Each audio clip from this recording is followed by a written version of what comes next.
Vajradhara Buddha is considered the primordial teacher, the primordial Buddha of the Vajrayana system of Buddhism, according to the new schools that we find in Tibet. So the new schools that as we've talked about, are the Kadam, Sakya, Jonang, Kagyu, Gelug, etc.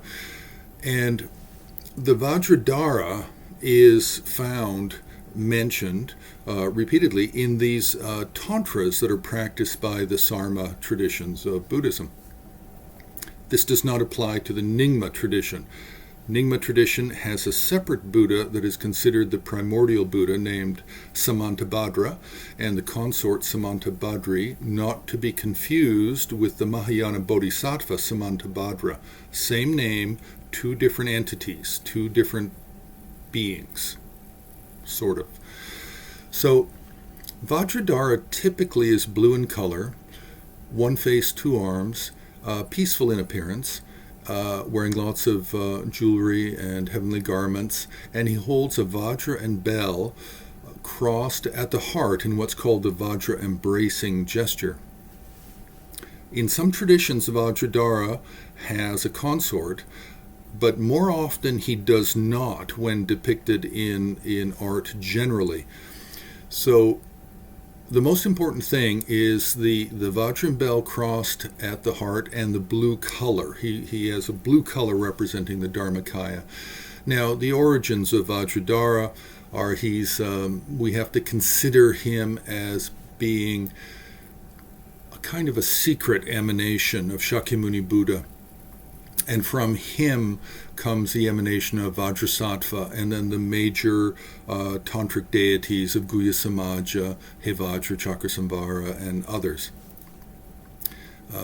So Vajradhara is easily confused in sculpture with Vajrasattva and other deities. So we have to be careful to be understand when we're looking at sculpture and we're looking at painting, it's two different things.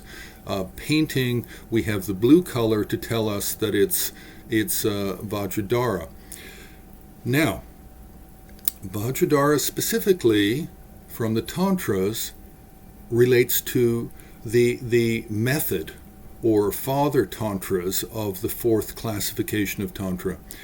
Actually, in the wisdom Tantras, the mother Tantras, of which Chakrasamvara, Mahamaya, Buddha Kapala, Hevajra in some traditions, they have a different form of this figure called Vajradharma. So Vajradhara means the Vajra holder. Vajradharma means the Vajra truth, the Vajra teaching, Dharma. So in the wisdom classification, the color of Vajradharma is red. So that separates the two. Otherwise, they're identical. So if you see them in sculpture, you really don't know.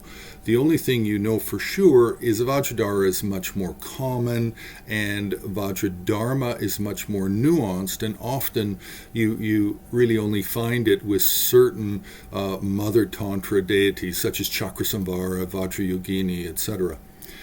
So we have to remember also that with sculpture, Heruka Vajrasattva is identical to Vajradhara because they're both one face, two armed in the Vajra embracing gesture with a consort, but there's no color, so you can't see whether it's Heruka Vajrasattva who's white and whether it's Vajradhara who's blue. But in most cases with painting and sculpture, Vajradhara is going to be singular without the consort. And he can appear individually, but often he appears with at the top of compositions as a secondary figure. He also appears as a central figure for field of accumulation paintings, especially for the Kagyu, Jonang, and Sakya. He also appears very commonly as the center of a composition depicting the 84 Mahasiddhas, because he is the teacher, he is the primordial source of the teachings for the 84 Mahasiddhas of the Sarma tradition. He's also very commonly depicted at the beginning of lineages that are often, either he can be at the center of a composition or he can be at the top center or top left corner, and he is the progenitor, he's the source of the teachings for that lineage. So we have many different ways that he's depicted, but we do not have a lot of forms of Vajradhara where he himself is actually a central figure as a meditational deity, as a practice. He is a support for all of the highest level Tantra, fourth classification Tantra practices, and very commonly found in art.